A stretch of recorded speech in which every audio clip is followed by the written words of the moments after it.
Okay, we're going to go ahead and get started. So for all of you that just joined, this is the webinar for Mastering Heart Rate Variability. And we're going to go ahead and get started. So yeah, my name is Jay Schmidt, and I'll be guiding you all through the webinar for today. Just up front, if anybody is having some audio issues, hopefully you can read this if you can't hear me. Sometimes if you're not used to using Zoom, the audio can be put out something other than your speaker. So if you see that here, you can click that little caret and make sure that you're selecting the correct option there. And then just a note here at the bottom, everyone's going to be on mute for the duration of the webinar. For questions, please ask them as soon as you have them. You can use the Q&A button at the bottom of the Zoom screen to ask those questions.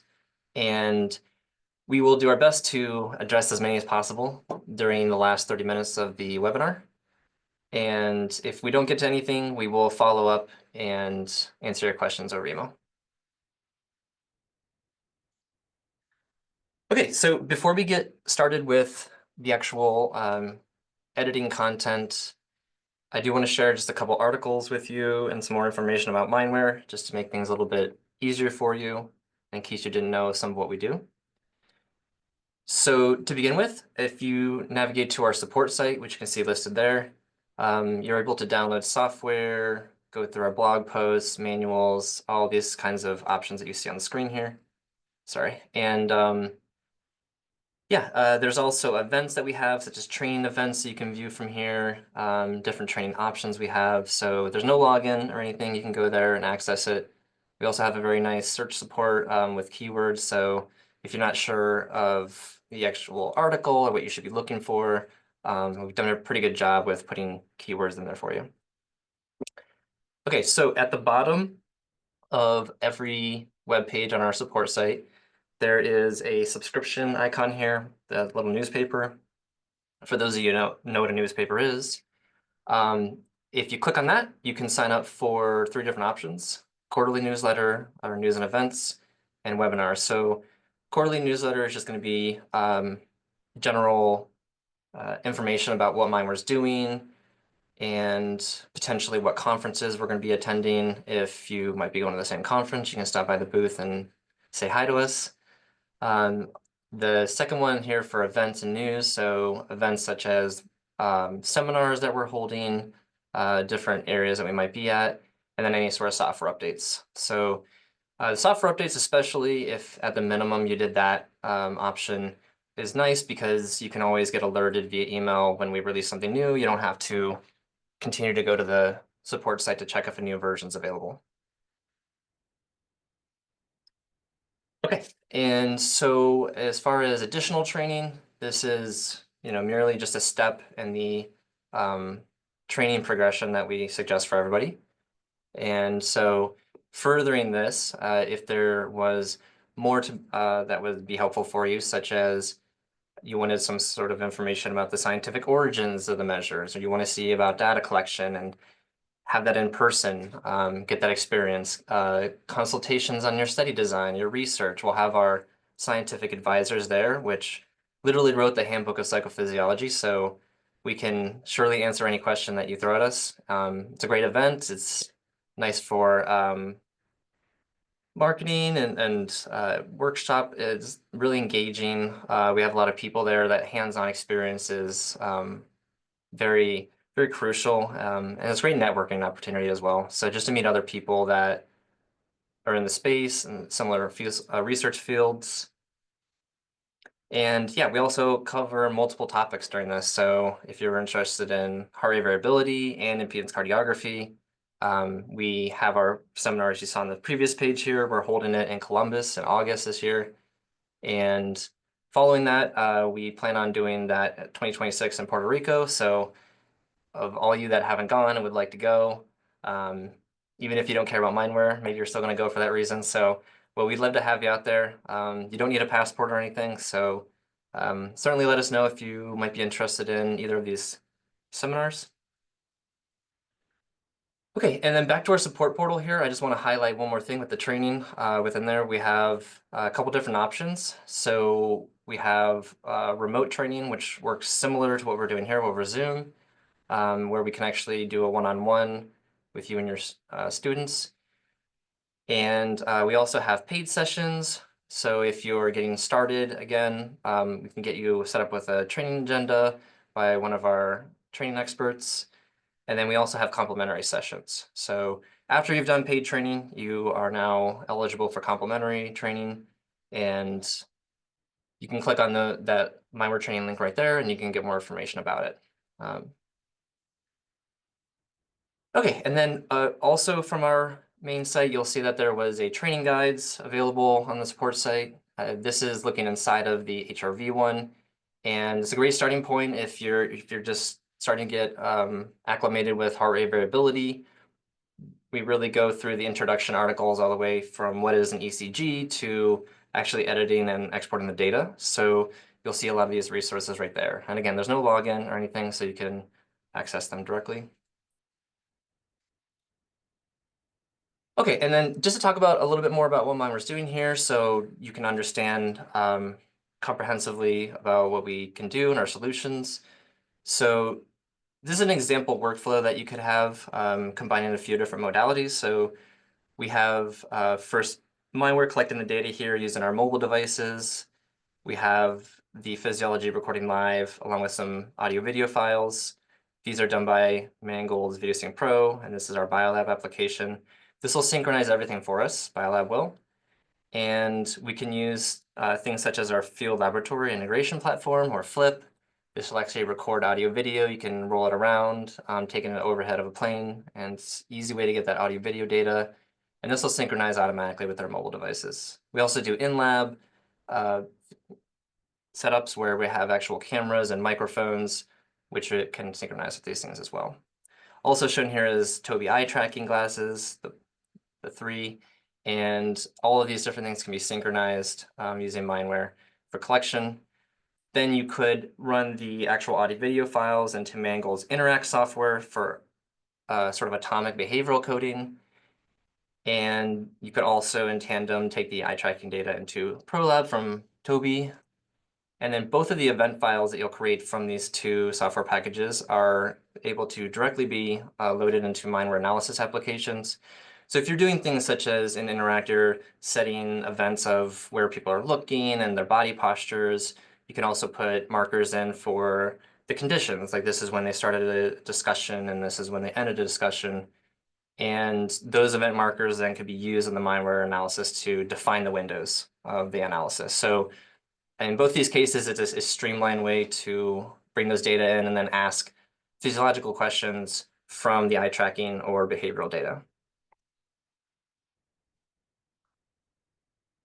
And this is a brand new feature we have, which is actually going to be released shortly here with the newest version of Biolab. I think a lot of our researchers that use MindWare have the CareScape V100 here, this actual blood pressure monitor.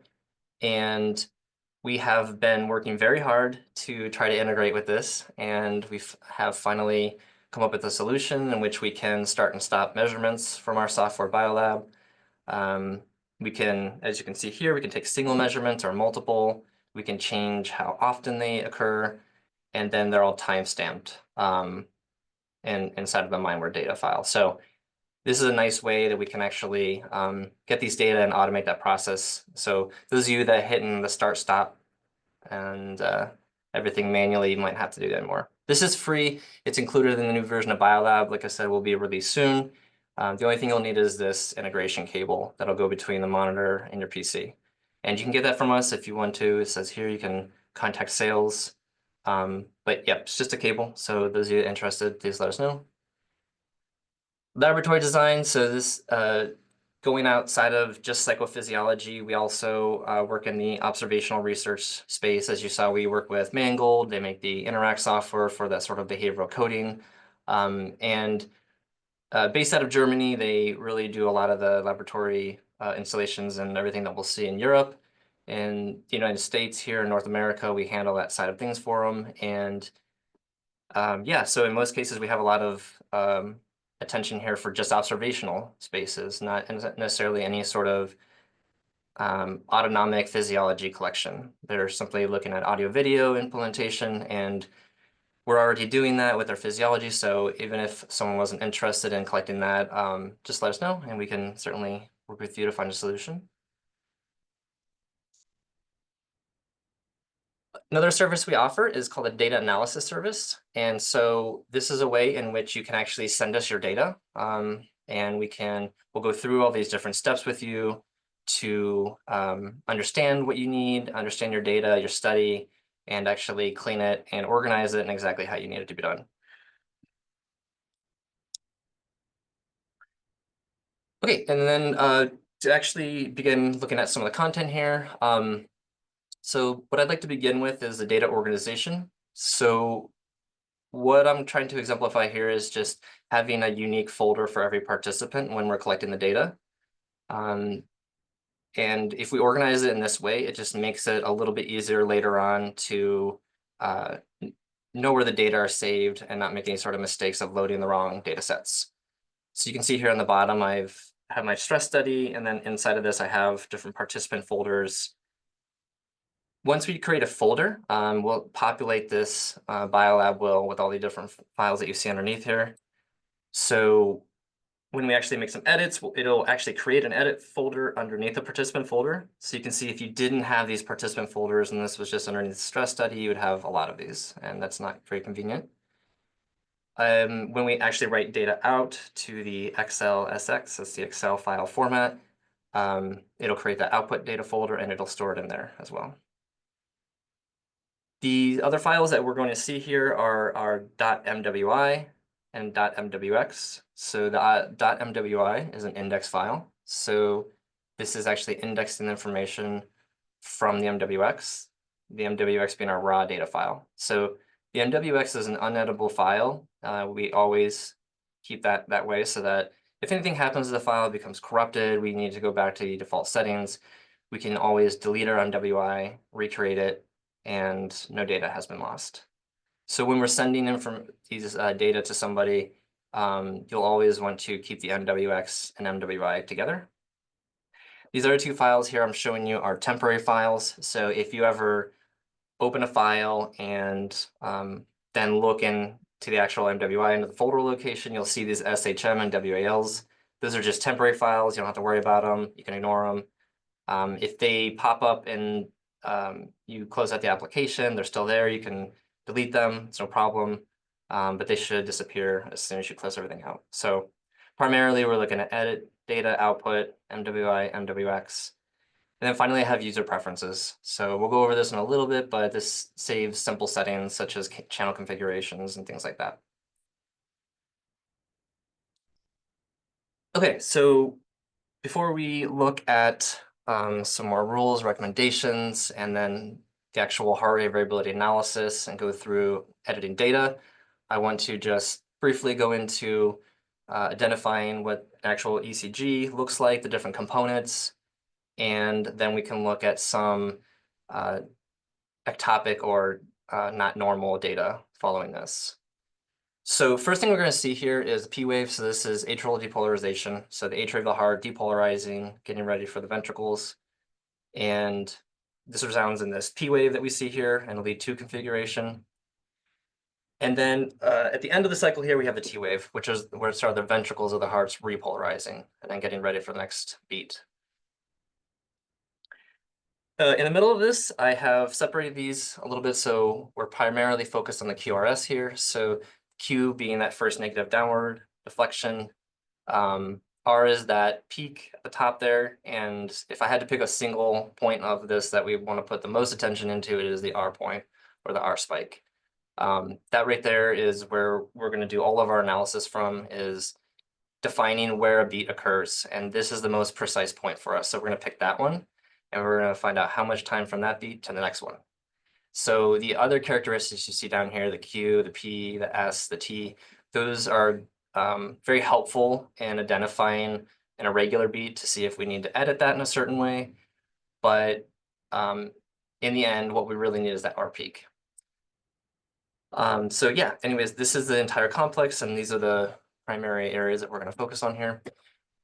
Up front, I have a little disclaimer here, so just so everyone's aware, we're going to look at some data here, and the way that these were collected and analyzed was using equipment that was not FDA approved on purpose, so it is not used to treat or prevent any sort of disease state in human animals, as you can see here. So just keep that in mind.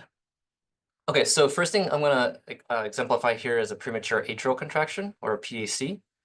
We're going to see three different types of irregular contractions here, being the PAC, a premature ventricular contraction, or PVC, and then a premature junctional contraction, or PJC.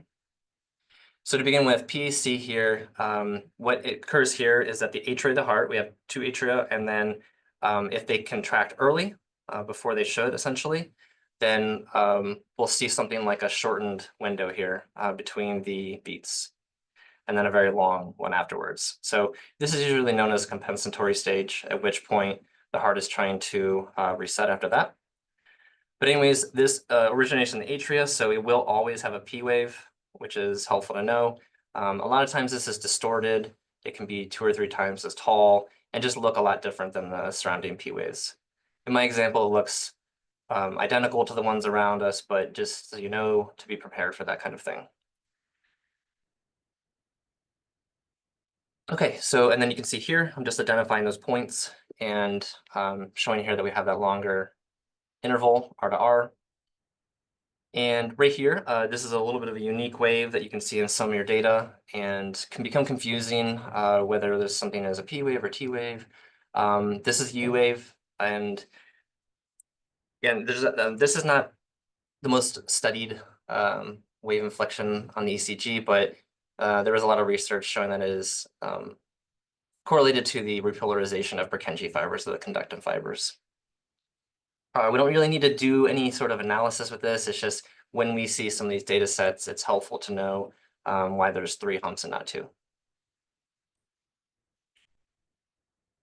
Okay, the next type of premature contraction is going to be the ventricular, and where this occurs is essentially the ventricles of the heart contract earlier than they should. So in a lot of cases, because it originates in the ventricle, the P wave doesn't exist. It never existed. And so that, or it's not observed, essentially. So what we can see here, now that we have a good information of the P, the Q, the R, the S, and the T, we can see here that this one is missing the P wave. So it essentially goes from the T wave of this cycle straight up into what would be, looks like the R peak, if it is, and then down again. So this is one identification that it's premature ventricular or junctional contraction, is that it occurs outside of the atria. By visual inspection, this one normally is the easiest to identify because it is, for lack of a better word, wonky. It's just sort of, it's very wide, which can help with the identification, but just looks different in a lot of different terms than the surrounding ECGs. So usually pretty easy to identify, but this is an example of one. And we can see here, we have our compensatory pause. So essentially after this stage, we are waiting to sort of try to restart the heartbeat, reset the rhythm. And we can see here that the time from the Q, the R to the S is much longer now. It's more than 120 milliseconds.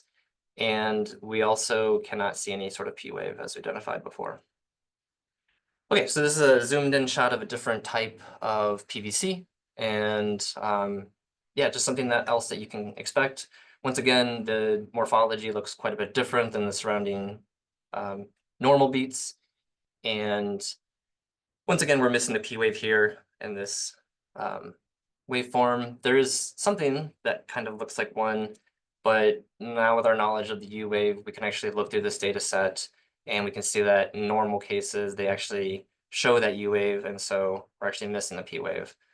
With regards to timing, it should be somewhere around where I have the circle at. So yeah, there's quite a bit that's been distorted here, but also lets us know that it's this contraction is originating outside of the atria because we don't see that P wave.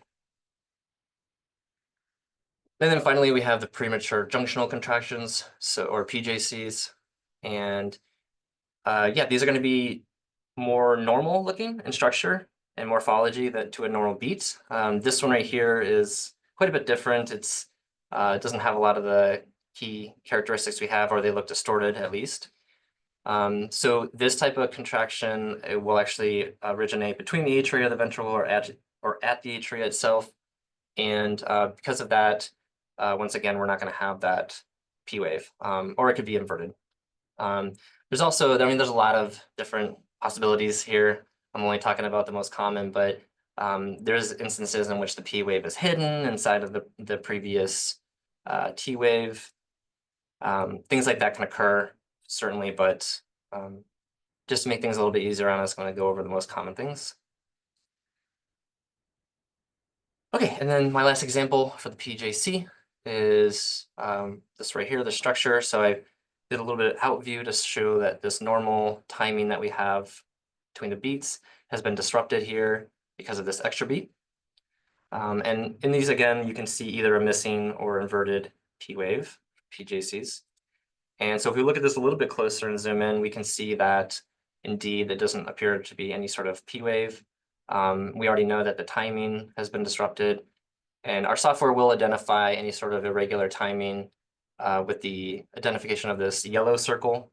So blue is essentially a good beat detected by our software for a few different criteria, and then yellow is being some sort of irregularity. And in this case, it's throwing this because this beat is in the middle. It's saying that these intervals are too short compared to the rest of them. So that is the identification for these and really for all of these contractions. So the point of me explaining all these different types is not so that we can actually identify anything clinically, because again, this is not FDA equipment. This is simply just so you can know what to expect in a lot of these data sets when you see some sort of irregular physiology. So yeah, but anyways, we with all of these cases, our algorithms at play will identify them either from the energy envelope or the timing, a couple different things. And so we don't need to go ahead and template match and identify anything. It's just helpful to kind of know what we're going to look at. So in this one, again, you don't have the P wave in this case. And you can also see a little bit in this participant that they might also have an irregular beat before this. If this is the P wave, it is very small. So we can certainly have 2 or 3 irregular contractions in a row as well.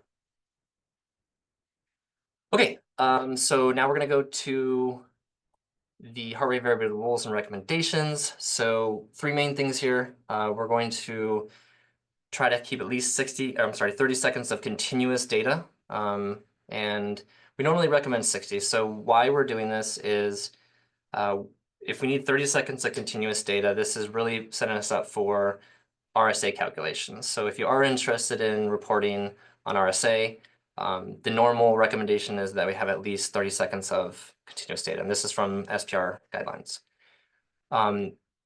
We recommend 60 because if something were to occur in the file, let's say that's something at the beginning or the end of the file needs to be removed, we can do that, and we still have at least 30 seconds of continuous data within that segment.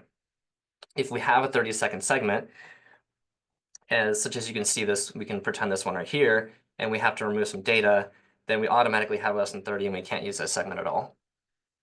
The other side of the benefit of using 30 is that we can localize our analysis around a specific event. So if you have something in which there is a specific time where you're going to deploy a dependent variable or an area of interest for you, then the 30 seconds before and after are going to be a little bit more meaningful than if we were to look at 60 seconds before and after, if that makes sense.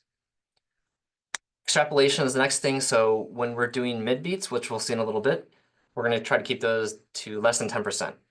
Depending on your population, ideal would be less than 5%, but in certain populations such as child research, it becomes a little bit more difficult because participants might be moving around a little bit more, but 10% is our recommendation for that.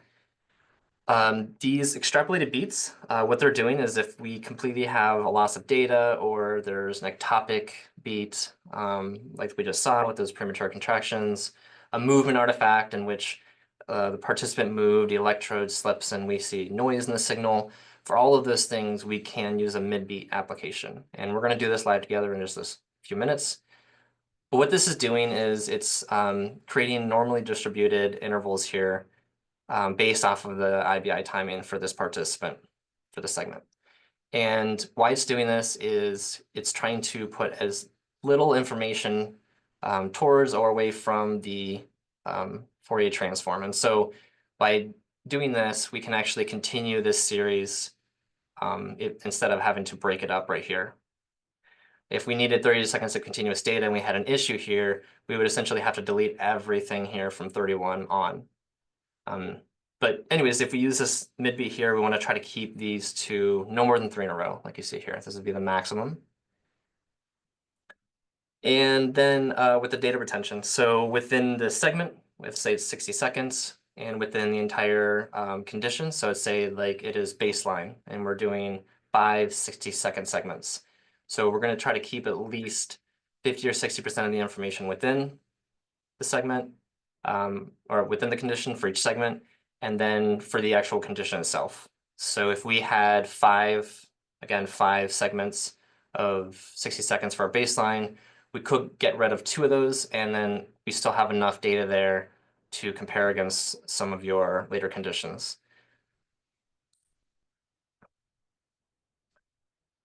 Okay, and so at this time, I will go ahead and take you all into the heart rate variability analysis, and we can kind of go from there.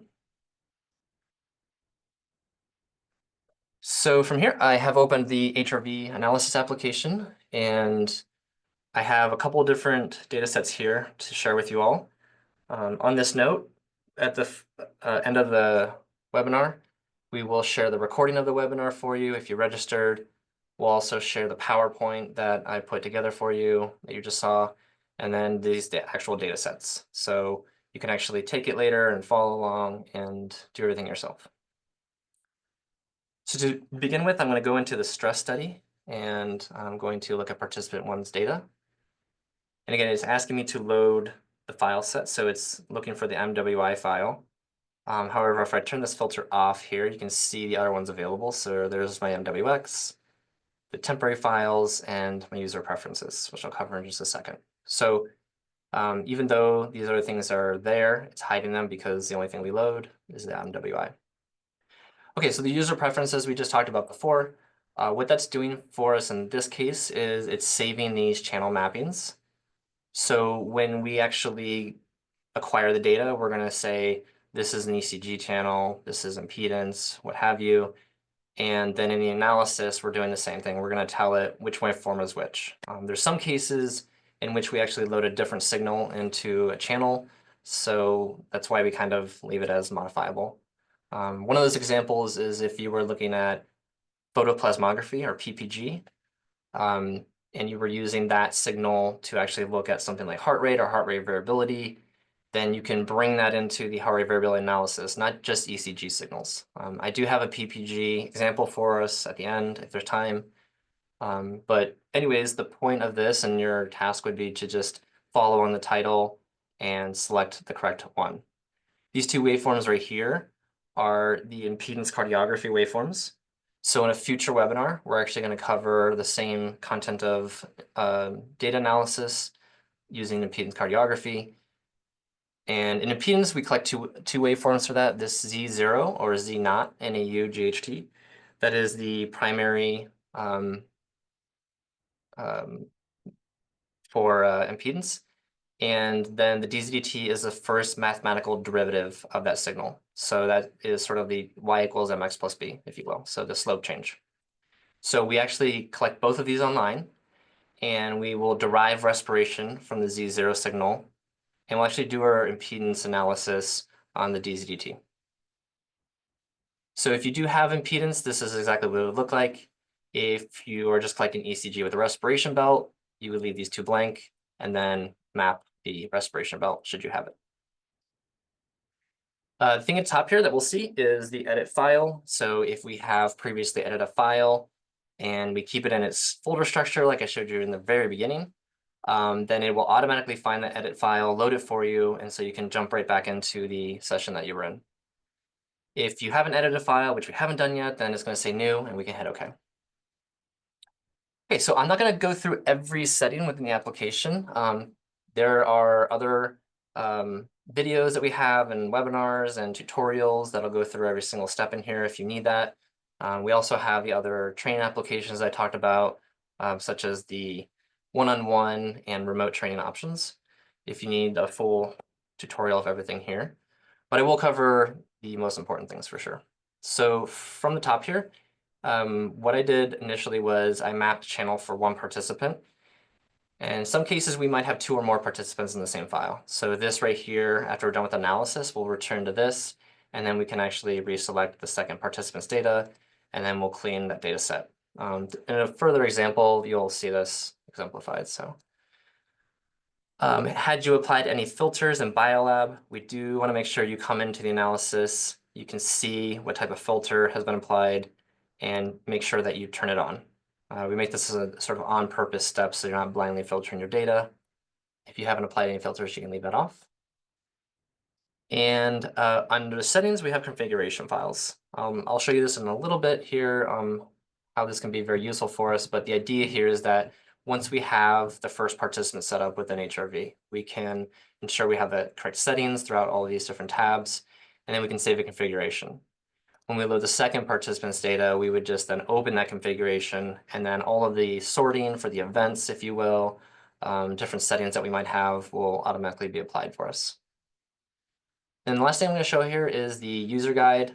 So within this, what you can do is you can actually hover over pretty much anything in the application. So if, for example, I wanted to hover over this high frequency RSA band, I can hit Control H.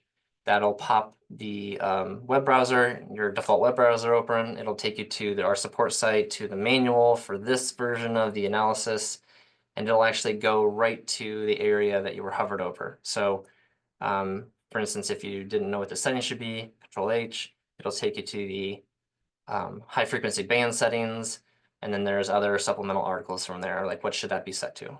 So it makes it a little bit faster than having to go find the thing and do a control find and look for that keyword.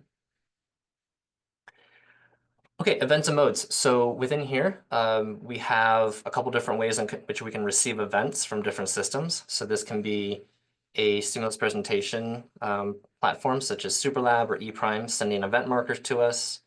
And then we receive those and synchronize it with our physiology. Those can come from the keyboard that you're pressing using Biolab. There's a lot of different ways these can come in. And so those are enormous sources. The event table here is breaking all of these different sources up and putting them in a linear, sorry, not linear, but a progressive time scale here.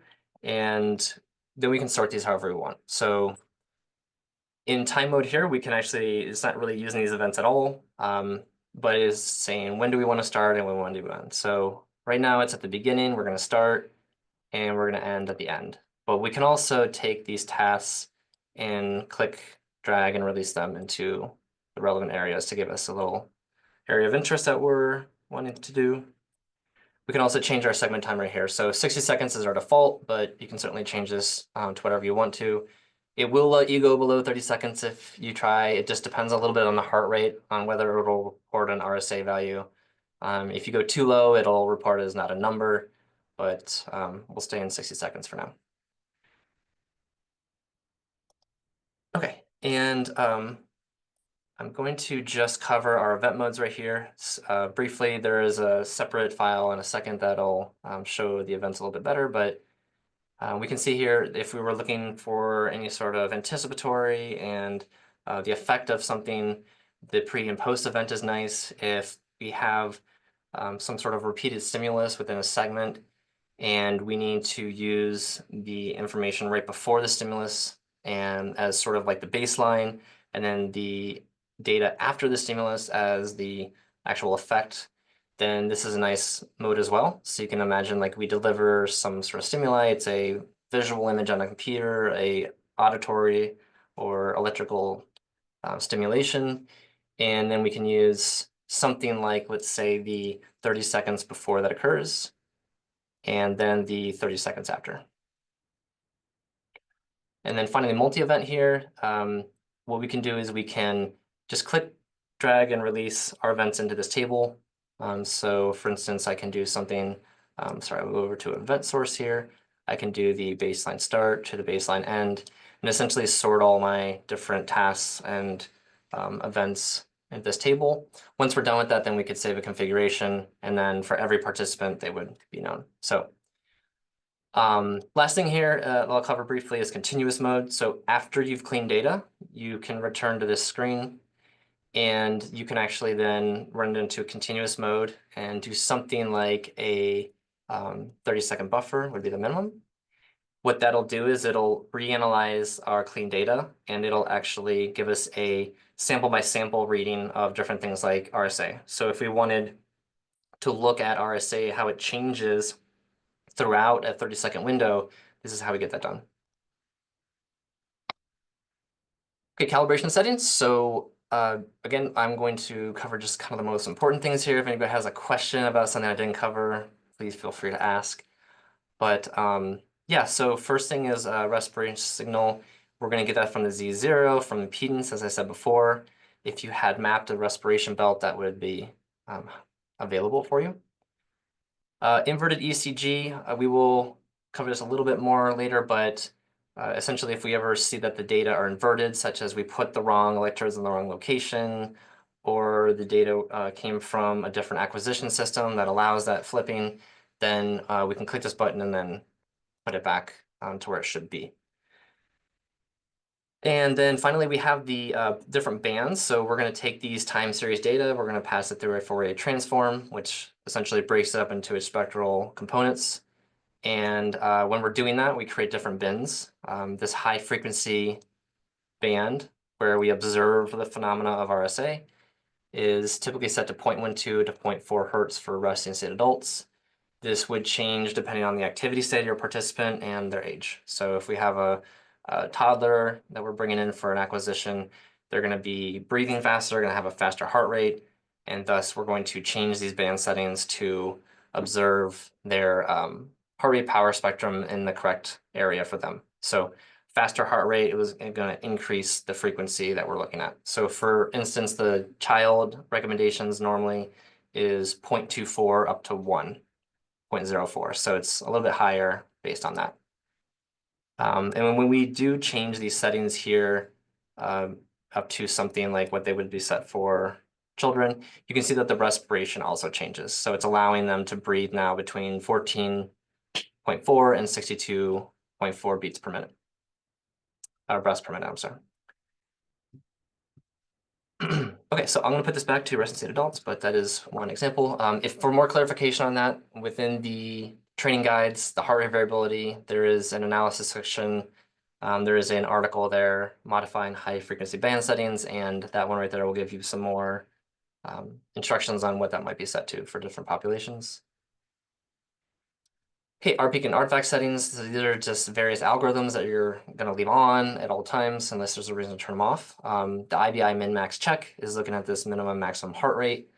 And if any of the participants' intervals will exceed 200 or fall below 40, it's going to highlight that beat as with a yellow circle, letting us know that it might be irregular, we might need to make an edit. The MAD-MEN is a minimum artifact deviation and maximum expected deviation. So this is just another algorithm looking for variability or irregular variability within and then outside of the interval. So it's really checking, both of these are for any sort of timing differences between the beats. And it's really looking at the intervals for that particular person, not just some repository of information. So we usually leave both of these on and they'll just kind of work. And then when it comes up with one of the yellow circles, then we'll know that we might need to make an edit from those. There's also a baseline and muscle noise filter. So this is essentially creating a band pass, as you can see. So allowing the data through from 0.25 to 0.4 hertz, I'm sorry, to 40 hertz. And so this is where we observe the ECG frequencies. And so if we apply this filter, then we can get rid of all of the sort of muscle noise from muscle contractions and baseline movements and things like that. So these three, I would recommend just leaving on all the time. Finally, there's a notch filter here. And so this is for any sort of electromagnetic interference that you might have in your data set. So the most common thing is we see 60 hertz in North America, 50 hertz everywhere else in the world. What this is doing is allowing us to essentially remove that interference from our file. We have a couple different articles on our support site that cover this, so you can certainly type in notch filter or 60 hertz, electromagnetic interference, EMI, all those different things that'll pop up and give you some more guidance on it. And then finally, this tab right here is how we can load videos, audio video files that were collected during the physio. If they were not synchronized system, you can use this delay to put the video, forward or backwards to synchronize with the physiology. And then finally, we have an output directory here. So this is telling me that when I do output data, it's going to put it in, it's going to create a output data folder, and it's going to put it right into that participants folder. Alternatively, we can check this off and then tell it to put all of the participants' data for every participant into a single location, if that's better for you. Okay, so now what I'm going to do is I'm going to go back into time mode here to just explain some of the data and the application further on the next screen. Once we come back, we can look at some of the different event modes. Okay, so from here, I'm going to just go to the top before we get started here. We have a write segments, write all, and open output to pay attention to here. So when we want to write a segment, that's essentially the same as this writing here. When we are done looking at the ECG, everything looks great, then we can write that out to the Excel file or to the XLSX file. That can then be transferred to a CSV or whatever you need to bring it into your SPSS or R application for stats. And writing all segments is an option as well. So when I do write all segments, what that's going to do is it's going to go through and just write these automatically. So it's not making any sort of decisions on analysis. It's not automatically editing your data. It's just writing it out. So again, it's creating that folder underneath that participants folder. I'm going to go ahead and do that. And you can see as the application goes through, it's essentially writing all these out automatically for us. Okay, and I'm going to go ahead and now share our folder with our data examples for our stress study. And you can see now it's created that output data folder.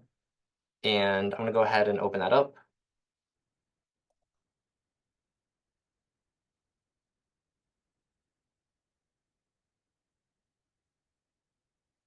Okay, and then once we have that open, I'm going to just kind of jump forward to show you some of the stats here. This will be the last time we look at this page. But essentially, for all our segments here, we broke them into time domain. We have our RSA values going across. If anybody was interested in looking at biosynchrony, this cleaned IBI output is usually the way to get that done. So we can essentially compare the IBI timing sample by sample from one participant to the other. So we can look for convergence and divergence of the timing of their beats and things like that. Finally, at the very end of this, we have editing stats. And this is really why I wanted to show you that write all function. So what we can do here is if we had a data set and we weren't sure how messy it were up front, we, let's say, have an hour to clean data before we have to go do something else. And we want to know what can we get done in that amount of time. So what we're trying to do is answer the question of like, how messy is this file? How long will this take me? So if we write all right in the beginning, what we can do then is we can see, we can look at these rows here, 15 and 16. And if it had artifacts in there and it said like 89% artifacts here and 90 there, 89 here, you would know that in this area, there's going to be a lot of artifacts that are going to need your attention. So it can also help guide your decision on how to start. If you know that these are going to be so bad, you can't clean the data because there's so many artifacts, then it might make sense to not even clean anything. So just a sort of efficiency to help you understand the data up front. Next thing up here is going to be find the next, which is either an unwritten segment or an artifact. So this is very nice because if we wanted to, we could actually stop. We could say that we've written everything out in this case. So let me go back and I will get into a new section here, and I'm going to write out the first segment. So now that's been written, we can see that at the top right. And if I wanted to, I could say like, I could stop right now. I wrote that segment out to the Excel file, and I could close out the application. If I made any edits, it'll ask me to save that, but then I'm kind of done for that section. So what I can now do is I can say, find the next unwritten segment. The next time I pull open this file, it'll see that and it'll automatically jump to that area. Also, we can, while we're done, we can search the previous unwritten segment. Also, once we're done, we can look for any artifacts previously, just to do one more check before we are done for the day. It'll say that you don't have any additional artifacts, and then you can finish. Okay, last thing here is going to be the data edits or distribution. So for our purposes for today, I recommend that we have the point distribution on here. What that's going to do is it's going to actually allow us to have these different bins. At the bottom right here, we see that we have 63 beats in total, and 100% of those are being identified as normal. 0 are being identified as artifacts. We can hover over this, it'll tell us what those are. And then 0 are being estimated, or the mid beats, or those extrapolated beats I talked about. So when we're keeping those rules in mind, if you remember, we want to keep the estimated beats below 10%. We normally want to get rid of all the artifacts, and so we're trying to keep that at 0. And so this is a helpful tool to help us stay on track, at least with the mid-beating percentage in our artifacts. Okay, so now that we're done with those settings, I'll go ahead and just describe the rest of the waveforms and the application in general. So right here, we can see our ECG, or analog waveform, going across, and it's identified the peaks, or the R peaks that I talked about previously with the blue circles. If it identifies any sort of irregularity in the timing or the shape, morphology of the beats, our algorithms will detect that and then put a yellow circle at the peak. And that'll let us know, again, it doesn't mean we have to make a decision, but in most cases, we're going to try to resolve that by deleting the beat, removing that section of data, or employing a mid-beat. But anyways, this data set looks great. We have blue circles going across here. And from this view, the ECG is looking normal with our P and T waves. Certainly, we want to look a little bit closer, but for now, everything looks great. While we're here, just to talk about the rest of these, so the time between the beats, if you remember, that's the most important thing. We're trying to identify some sort of fiducial point of when does this beat occur and when does this beat occur. And again, in the lead 2 configuration we're doing this because it pronounces the R peak or the R spike the most.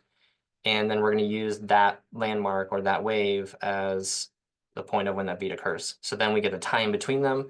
This is the IBI series, or the interbeat interval, the time between beats. And so how we interpret this is, if there's more time is going up, there's more time between that beat. And we can actually see that visually here as well with this interval, which is the time is increasing and time is increasing. So we don't really need to make a lot of editing decisions based off the IBI series chart. However, when you're editing, let's say that you've been doing it for a little bit and you're a little tired, sometimes you can miss one, especially at the beginning or end. And just sort of the sharpness of this, especially if we do delete some here, can help us see an area in which the timing between these is a lot different than the others, because it thinks that this is one very long beat. And so you can see that increase in timing and then that immediate reduction in timing for the next interval.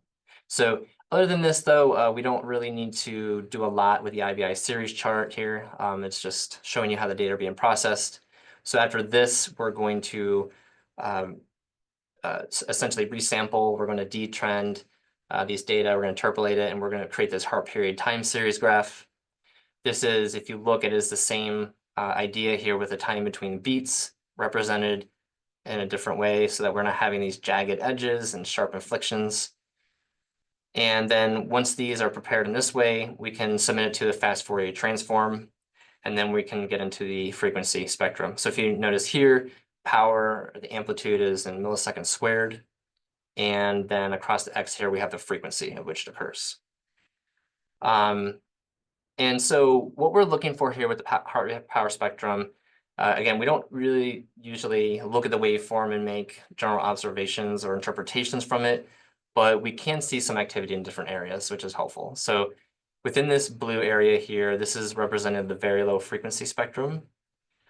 This is not very well studied area of psychophysiology because it's, yeah, just not a lot of attention in the area. It's a little bit hard to replicate and things like that, but there does seem to be some information within there that we can use in some regards.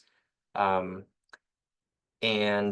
maybe the most helpful is like temperature regulation that we can observe in that frequency.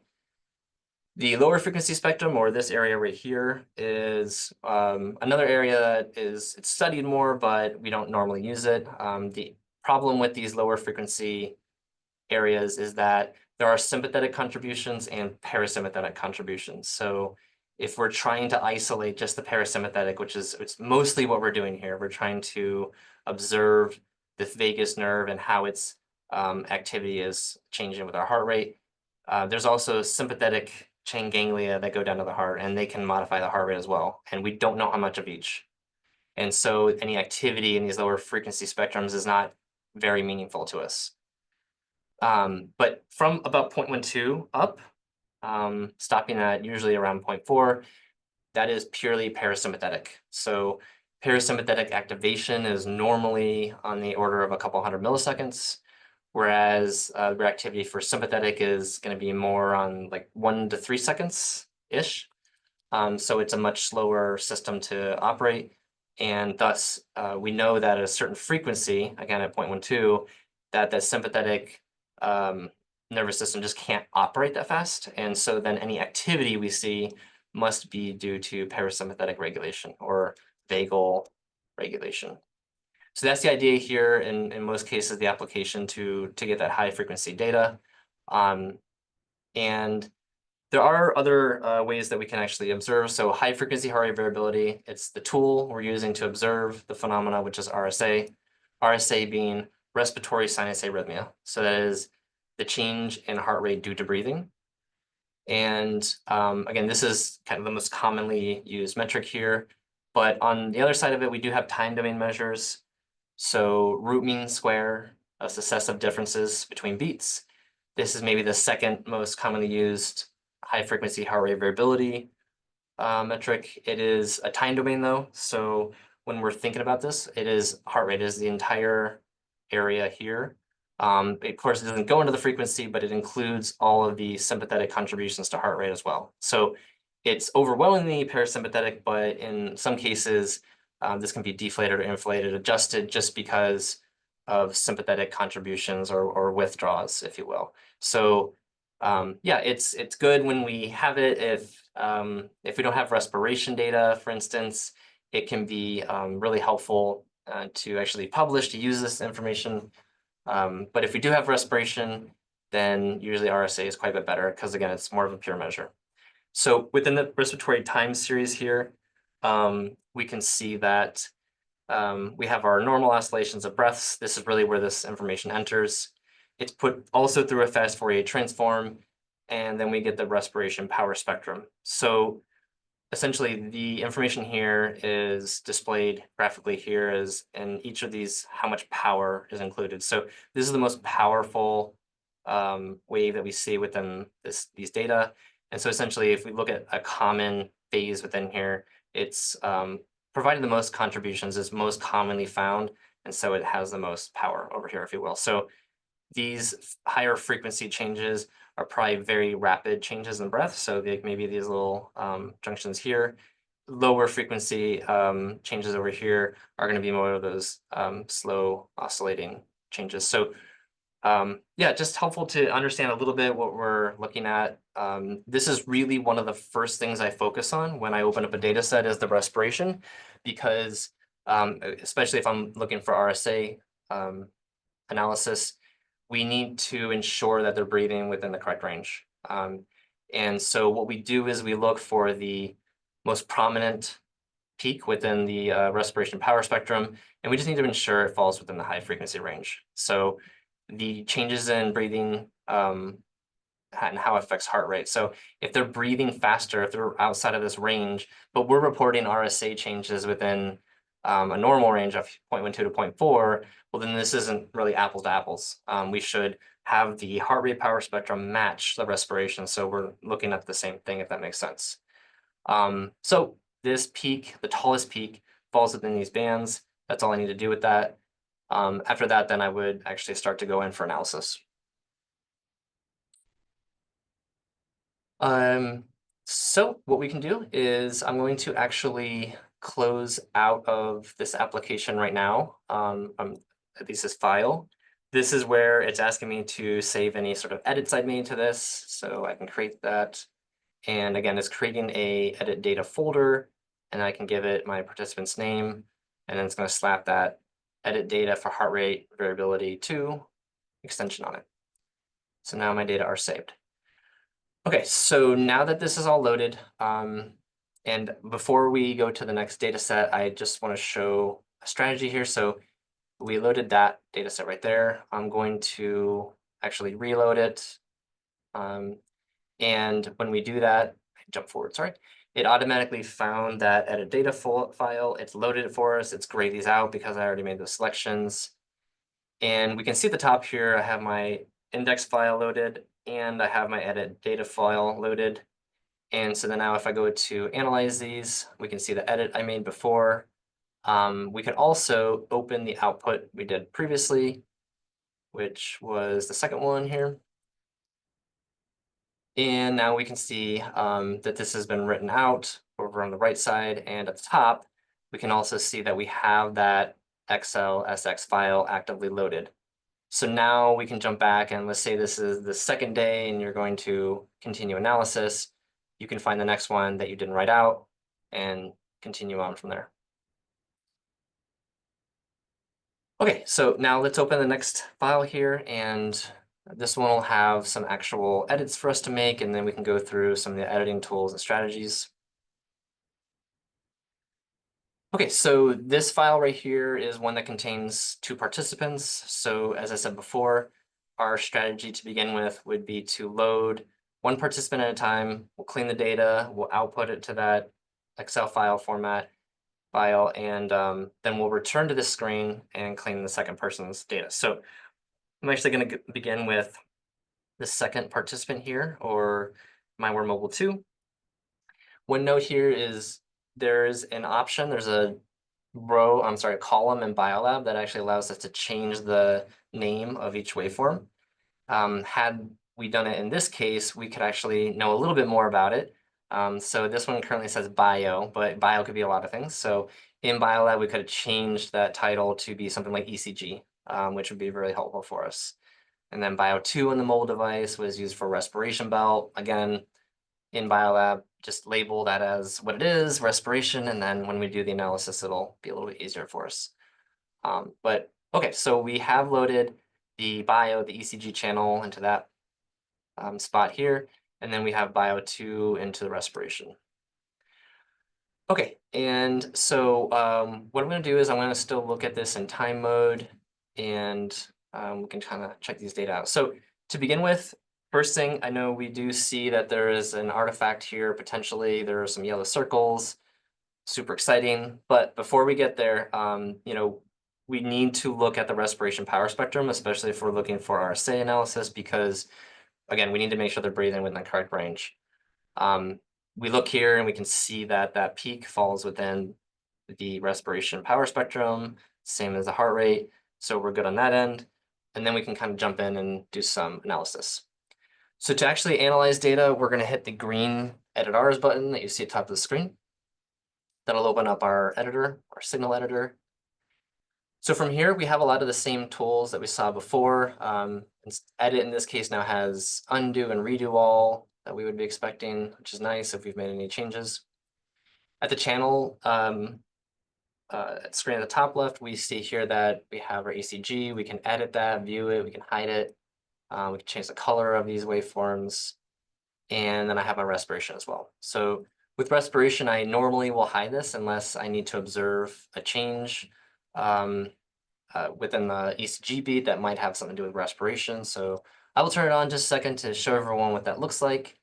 The idea here would be that if we look at a respiration that is significantly higher or larger amplitude than all of the surrounding respirations, so something like 2 or 3 times the magnitude of the respirations in here, what can happen is that powerful of a respiration can actually create what looks like an artifact in the data. So if we actually observe something with the yellow circle, you can't tell why it's being flagged. It might be a little bit early or a little bit late. Training respiration can help us in those cases. So yeah, just an idea if you run into something that you don't know how to edit, respiration can help you, but I'm going to keep it off for the rest of the tutorial for today.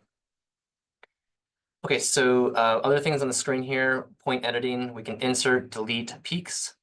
So if there was a particular peak that we wanted to look at, we could actually say, we can just hover this after we click this over the peak. I'm using my mouse wheel to change how large this is, and I can delete that.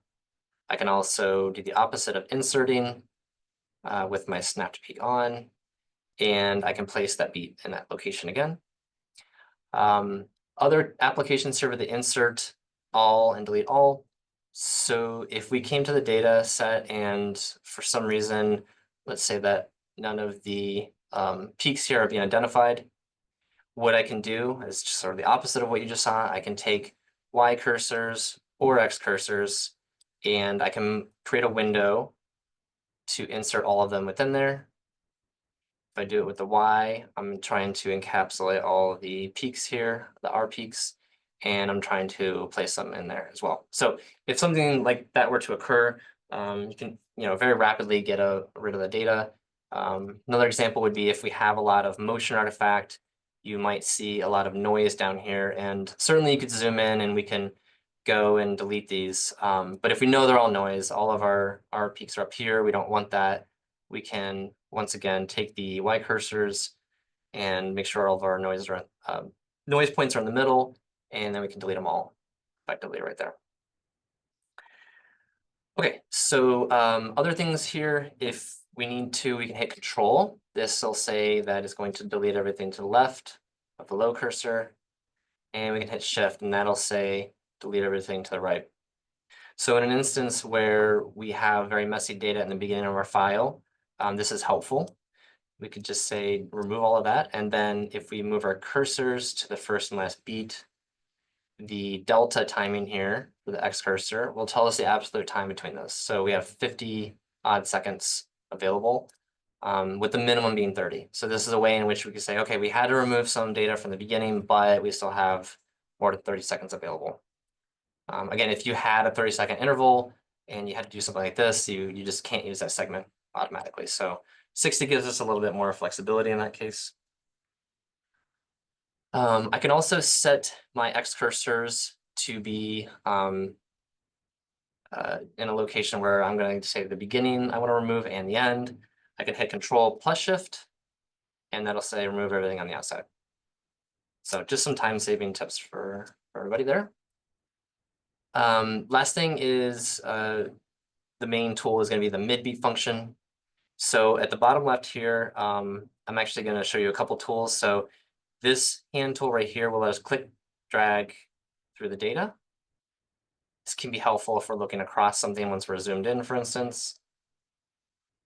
This tool right here, I have different zooming windows. So this is a point, drag, and release of an area that I want to look at. This can be helpful in this case, but in some you can sort of distort things and not be able to see the amplitude. So I usually use this one in the middle here to do that kind of thing. But first I'm going to use this to zoom back out. Then we can see this one and click, drag, and release, but it always shows me the amplitude of the waveform, which is nice. Other things here are just same zooming tools. If we distort the waveform a little bit more, we can actually look to see certain waves on there. We can also point, click, zoom with these two tools. Okay, so going back out, now we have our tools identified. This one being allow us to drag these cursors. We can move forward into the mid beat. So I'm going to zoom in on this area right here that we initially identified. Okay, so a couple different things. So we learned earlier that we have PACs, PVCs, PJCs potentially, and one just reminder here, the equipment that collected these data is not set up in any way to clinically diagnose something. It's a lead to configuration. It's not like a 12 lead clinical ECG that you might get. So the identification of these is really just so that we know how to edit and move through here. And like I said before, it's really the same treatment for most of the abnormalities we might see. We're just going to delete them or mid-beat them to remove that. So this arrhythmia, these ectopic beats, they're fluctuations in the heart rate, but they're not due to parasympathetic regulation. They're not due to breathing. They're just other um, irregularities in nature. So atria of the heart contracting early or something that's certainly something that we can see due to stress induction, but it's really not something that we're going to use as a identification of such a stress marker. So we want to remove that. We really want the timing or the variance between beats. Again, when the nature is that they were vaguely mediated. So in this case, we see here that potentially if this is the beat, there's a P wave that might be missing here, and just how wide the signal is will tell us that. Could also be something like a PVC. It doesn't exactly matter again. It's just helpful to kind of know what we're looking at. But in this case here, it has identified that the timing between these two intervals is shorter than normal. So if we want to take the interval of the two beats right before it, so we do want to see the P, Q, R, S, and T waves. So if we can see these on both of these complexes, then we can say that these are good like landmarks that we can get for general timing of when the beat occurs. So for instance, the timing right before this was about 665 milliseconds. And so now we can take this hand tool and we can actually walk or move through the data set to see where that beat would have occurred had it not been irregular. So in this case, if that is the R peak, then it is much earlier than the one before it. And we can actually move this one right here to see how much is it. So it's 210 milliseconds earlier than would have been expected. And yeah, so something like 50 milliseconds is significant if there's change from one beat to the next. So this is certainly classifies as a very early beat. So in addition to it being early, we just see visually that it's quite a bit different, just sort of wonky, if you will, in nature. So what we're going to do is we're going to take our delete tool and we're going to just remove the identification of that as a potential beat. Then what we're going to do in this case is we're going to take our X cursors and we're going to place it anywhere in that good interval that I just talked about. Anywhere in here is fine. And we're going to do the same one with this one. So once again, we need to see the P, Q, or S, Ts for both of these. Probably a U wave there. And anywhere in here will work. Once we do that, it's going to look at the average timing or the average IBI for this participant for the entire segment. And it's going to tell us how many intervals should be within our space here. So within these two beats, how many beats are missing, and it's identified for us that one is missing. We can simply click mid-beat. With one beat missing, it's going to put it just in the mathematical middle between these 2 points. And it's going to put it at 0 volts, so we're not trying to guess the amplitude. We're just saying it should have occurred right around here, and we'll see that new icon of a blue circle with yellow crosshairs. So that right there is also lighting up our distribution algorithm. So we have now done one mid-beat for 1%. So again, that 10% being that upper recommendation. So we want to just be conscientious of that, make sure we don't go above that regulation. But yeah, this is just one, so that's a little bit easy to employ, and then we should see the other surrounding beats turn blue. If they do not, then we need to expand our window of estimations. So for instance, if this one turned yellow even after I did the mid-beat, I need to delete everything within the interval, and then once again, put this into two good surrounding areas, and then employ the mid-beat there. And again, you're going to kind of keep doing this if they keep turning yellow. So the rhythm is not resetting, essentially, the heart rate rhythm. And so we need to move this out until the rhythm is normal. And so once again, if this is recurring still, that this one were yellow, I'm going to expand my window one more time and try to get away from that irregularity that disrupted the heart rate around it, essentially. So by putting a mid-beat in here, we can see that it's putting these things, at least for the ones we can observe, almost exactly where we would have predicted they are, just by a visual inspection. But if that indeed works, they're all blue, then we're kind of done here. So if it doesn't, we really shouldn't go any further. So our recommendation is 3 mid beats in a row maximum. This goes into a little bit with the respiration. So I'm actually going to come back to this screen here just to remind everyone of a certain setting. So within the respiration settings here, we're using the high frequency bands. We're using these settings. It's based on a 1-minute cycle. So if we take these data and multiply it by 60 for 60 seconds in a minute, that actually is 7.2, and 0.4 times 60 is 24. So within these frequency settings, it's dictating what the respiration should be. So they should be breathing between 7.2 and 24 breaths in that minute. And so now with 7.2 and 24 in our mind, we can see here if I were to do something like employ a lot of mid beats here, I'm going to do more than 3 in a row. And then I'm going to have it do the mid beat function. It's saying there's 5, which is great. The problem with this is that if they needed to be breathing between 7.2 and 24 breaths, and we do more than 3 mid beats in a row, we're starting to remove any of the effects of this specific respiration on heart rate because we're putting in mid beats. These are estimated beats, extrapolated. They're not exactly where they occur. And just scientifically, we're trying to minimize this as much as possible, but we do have to do it sometimes. But if we go more than 3, again, we're removing this entire respiration effects. It doesn't, and it's changing the heart rate. The midbeat is not looking at the respiration at all. It's just putting in normally distributed intervals.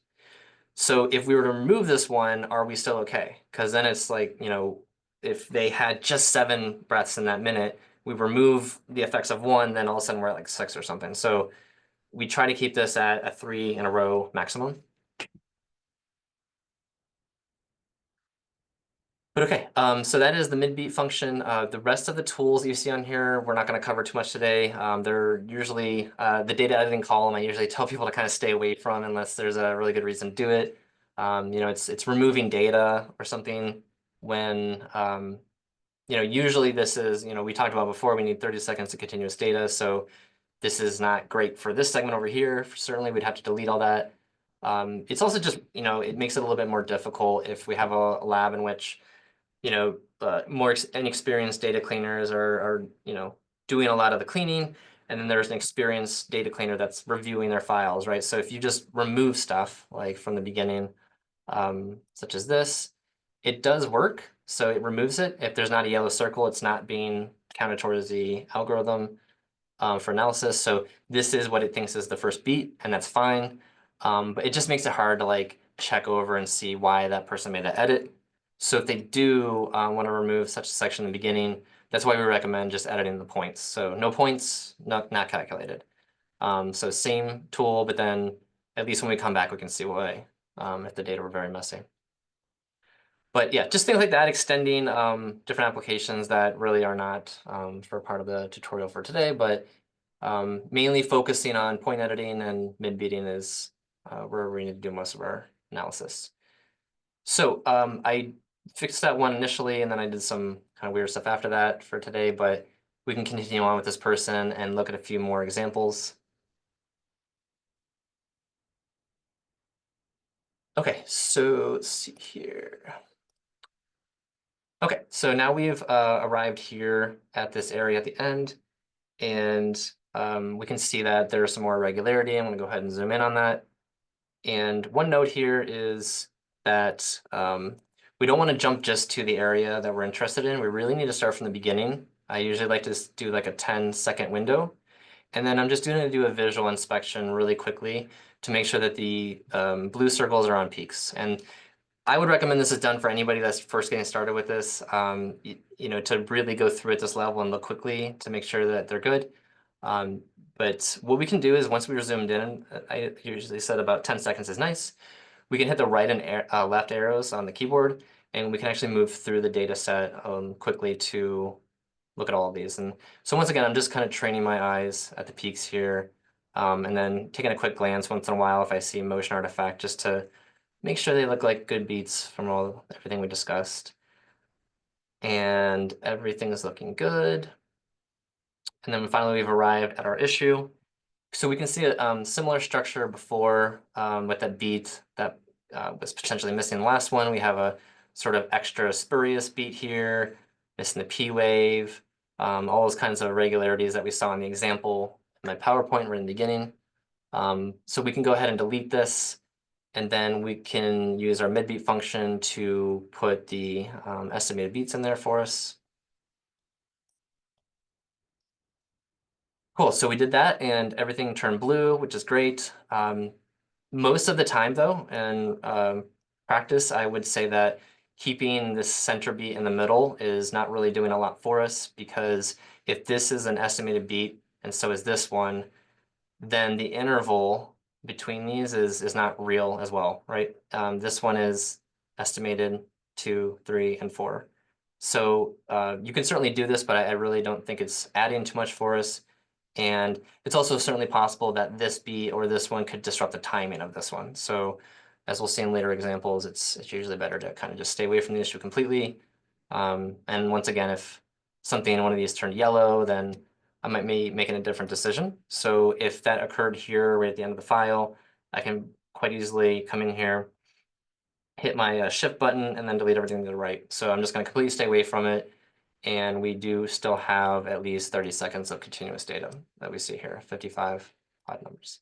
So yeah, anyways, that's a nice way to edit that as well. If we continue on here to the next segment, we can see more of the same irregularity, and we can zoom in and take a peek. And it's you know, it's just a couple like PVCs, I believe, that are occurring. And this is common that we see this little chunks of irregular beats that occur in an area. So once again, we can delete all the peaks that are potential artifacts.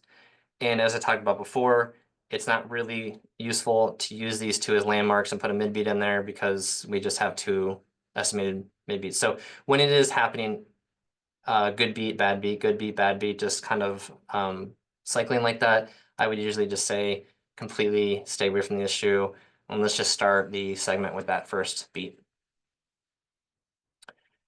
Okay, more things here. So this is what is likely a motion artifact, same as this one here.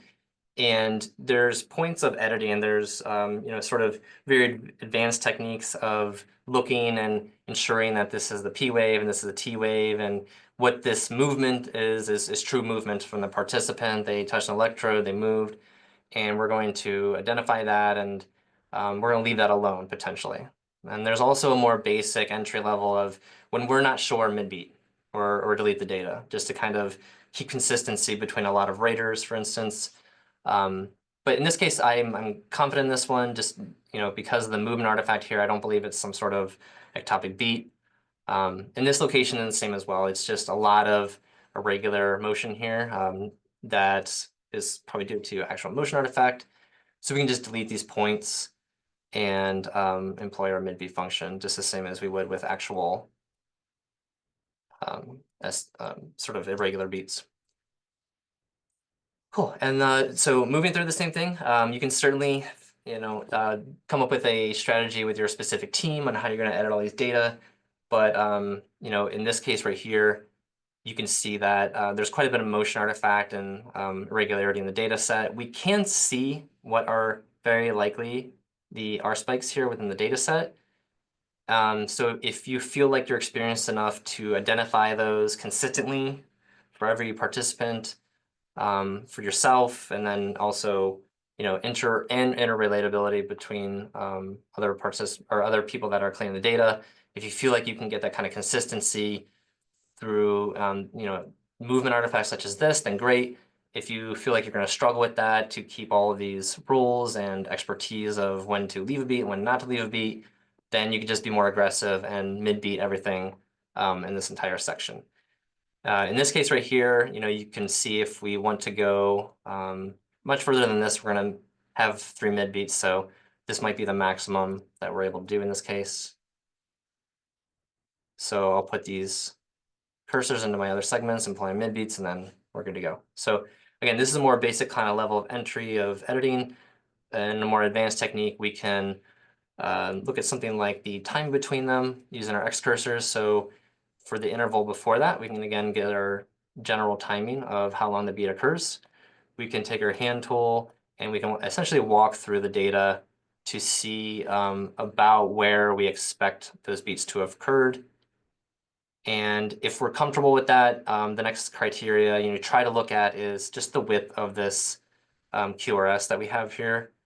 Normally that looks a lot different than a motion artifact. So if these are motion artifacts disrupting the data sets, you can still see a very sharp signal here that is very likely to be that QRS signal. So in a more advanced way, I would leave that alone. And same treatment here. And I think you can see here, if I start to do a lot of the mid-beating, we're already at 2.6%. So pretty rapidly we'll exceed that 10% recommendation there. But that is, for this participant, a way that we can move through the data and use those. Again, if we come to segments that are too messy where we can't preserve the data, then we need to think about, are we at least retaining 50 or 60% of the information within the segment, and then for the entire condition. So if I have my baseline being the first 5 segments here, and 4 and 5 are not usable, then great, I still have 60% of my data from the first 3 segments, and I can use that information. It's enough to compare the change scores between, like, let's say baseline and your first condition. If we remove 4, then we really don't have enough, and then it becomes a problem of dropping this participant for this exact portion of your study just because we don't have enough baseline information, for instance. So keep that in mind.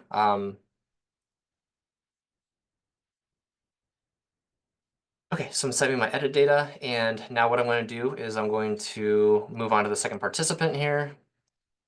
So I am going to say that I am creating a new file because it is not for their participant. It lights up for me, and then I can switch it over to the second or the first mobile, if you will.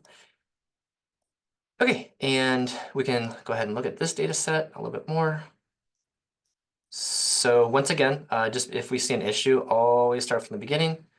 And this is a very good example of that because we have what was before our relative time, some sort of beat, and it's picking up on a random point of that previous QRS. And it just so happens that this point of artifact just has the same energy envelope and the timing to be perceived as an actual R peak, but it doesn't look like it, certainly. And we can't really see what's on the other side. So this is a good example of making sure we look at the beginning and deleting that point. Moving to the data. So this is an example right here that you could potentially leave alone if you wanted to. This is maybe the one time that I leave an artifact. So with respiration, that'll turn back on. What we can see here is we're having, this person's breathing very slow for one. So they're breathing in, which is over the course of about 3 or 4 seconds.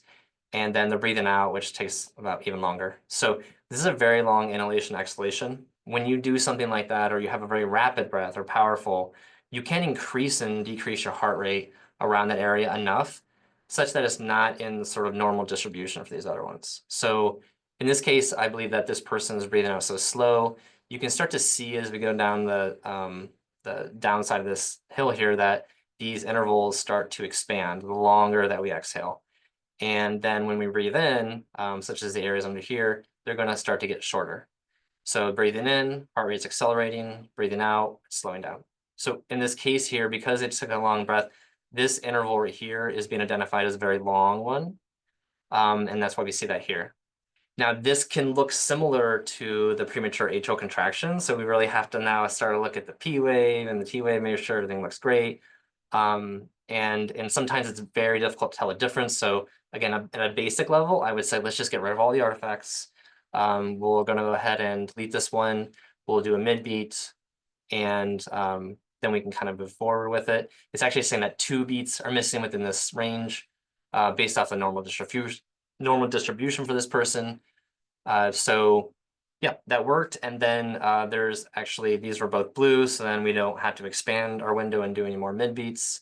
And then we can move on. But as in a more advanced technique, I would say leave this one alone, because this is respiratory sinus arrhythmia. This is changes in heart rate due to breathing. They're breathing slow. We have this long interval. But yeah, so just again, same as before, basic and advanced kind of levels of editing these things, but in an advanced way, I would actually leave that. It is something though that might be hard to get consistently through multiple raters though. So if that's the case and we want a nice correlation between all of the edits for the students or experimenters, then maybe the mid beat is the best option for you. Okay, and just moving through the data set, we're going to see more of that motion artifact that we saw before.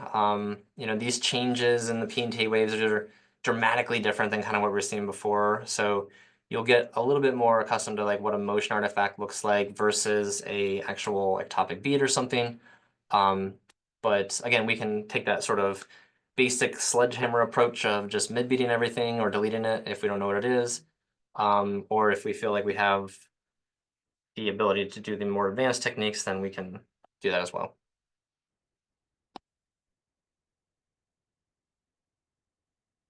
Okay, so that is pretty much the editing tutorial that I have prepared for now.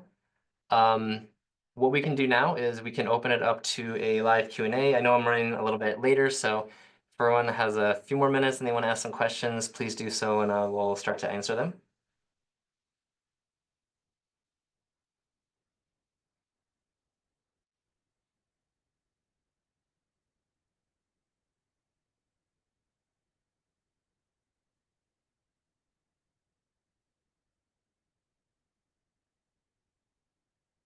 Okay, so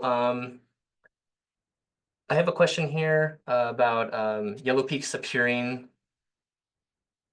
Okay, so yellow peaks appearing not close to the part, but way further at the beginning or end of a segment.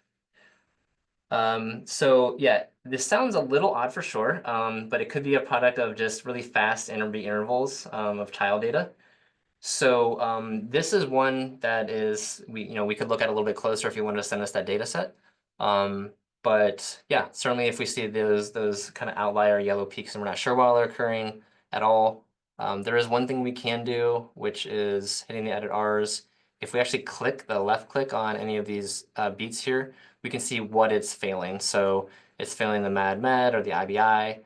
So if it's passing the IBI check, that's essentially saying that it didn't exceed 200 beats or fall below 60, but it did fail the MAD-MED. So something to do with the interval being different than the one that's around it, which could be helpful. But yeah, certainly send us that data set so we can look a little bit closer on that. Yeah, we had a question here about if you insert a mid-beat and the yellow peaks on the outsides start appearing. I talked about before. We're just going to expand our window until essentially the yellow peaks stop. Because what we're trying to do is we're trying to get away from the beat that dysregulated the heart rhythm, if you will. And the further we go out away from it, then we can have a better chance of accomplishing that. So for instance, if we wanted to get away from this one right here, we're going to do 2 mid-beats, let's just say for this example. I'll move that out here, or 3. Let's say that another yellow circle happened. Unfortunately, we're at 3 as our maximum. So at that point, if they still occurred, we can't really expand anything. We would have to start making a decision, such as are we going to just remove all the data from the beginning of the segment?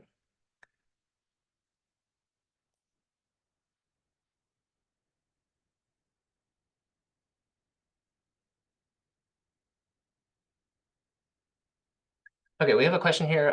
So if importing data from a different system, can messy respiration data be edited in our system? So it definitely can. If we wanted to edit respiration, we can do so.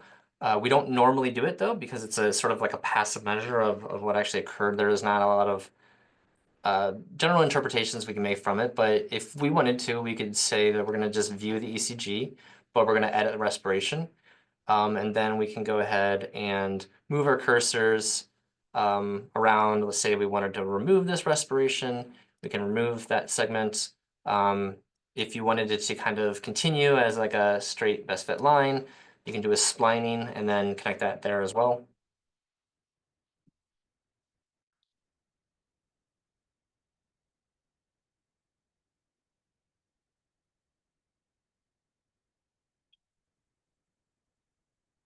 We have a question here about, are we going to make these software programs available with Mac?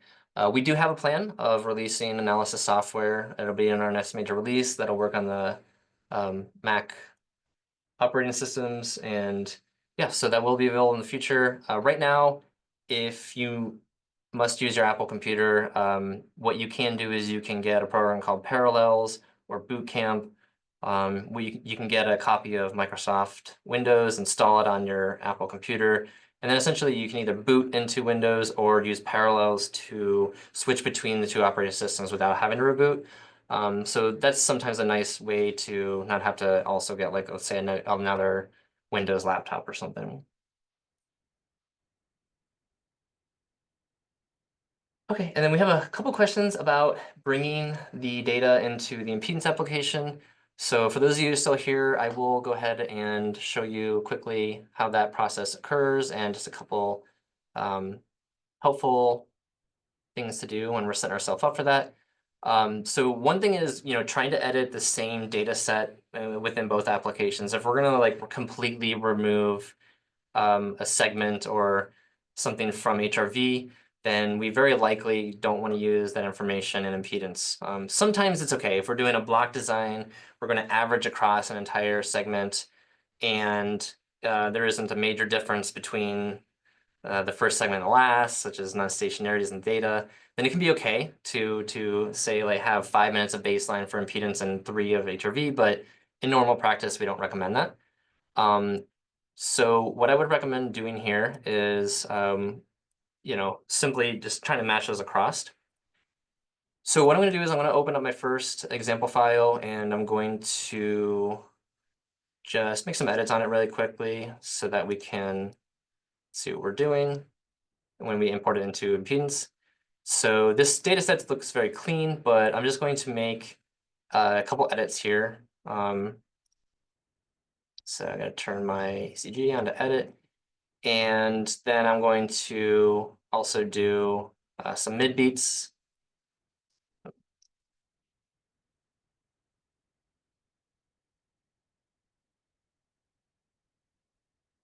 Pause there.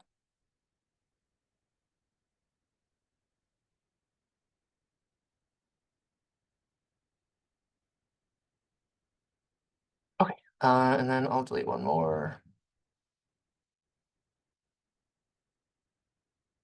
There. Okay, cool. So we've done a couple mid beats, and I'm going to save this file with my edits. I'll go ahead and replace one from before, and then I'll open that same file now in impedance.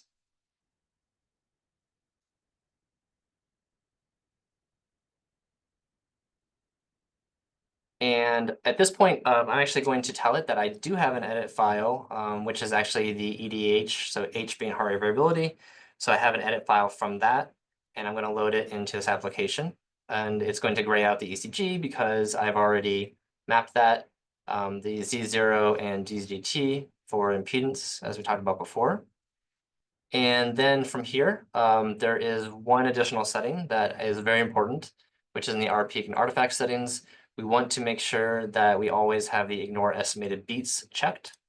So with impedance, how it works is it's an ensemble average. So it's all the different oscillations of the ECG, and then blue is the DZT from impedance. I'm going to take all of these into this larger ensemble average.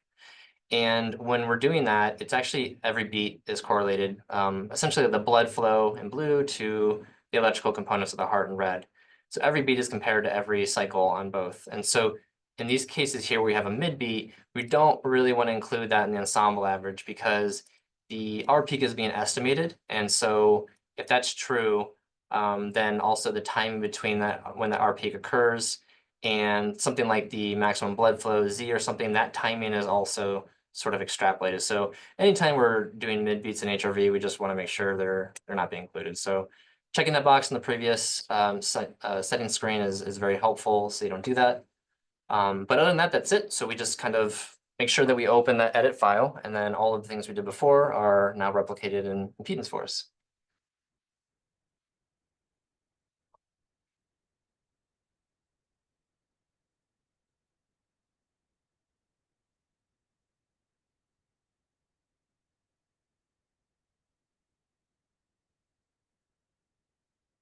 Okay, and then maybe the last question here, and then we're gonna go ahead and wrap it up, is recommending RMSSD versus RSA. So going back to the HRV analysis here, the RSA is most of the time better when we're looking at studies in which, you know, there maybe a couple hours, 30 minutes to a couple hours in nature. We actually are going to collect data the entire time, and we're going to go in and clean those data. That's a doable task.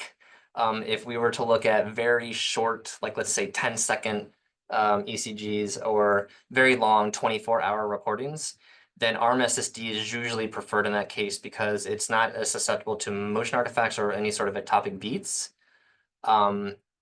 It's also the case that when you have that much data, it's a lot more difficult to edit that much time. So ARM-SSD is really good in those sort of very small and very long collections.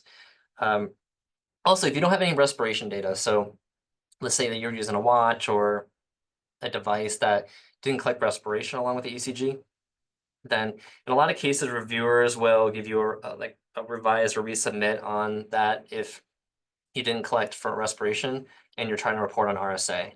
So that same level of receiving something or allowing something is not as much prominent in ARM SSD. We don't usually need respiration to report on that, so that's another good application for that. Cool. Okay, so I think that's it. We're a little bit late here, but for all of you that are still here, thank you for attending.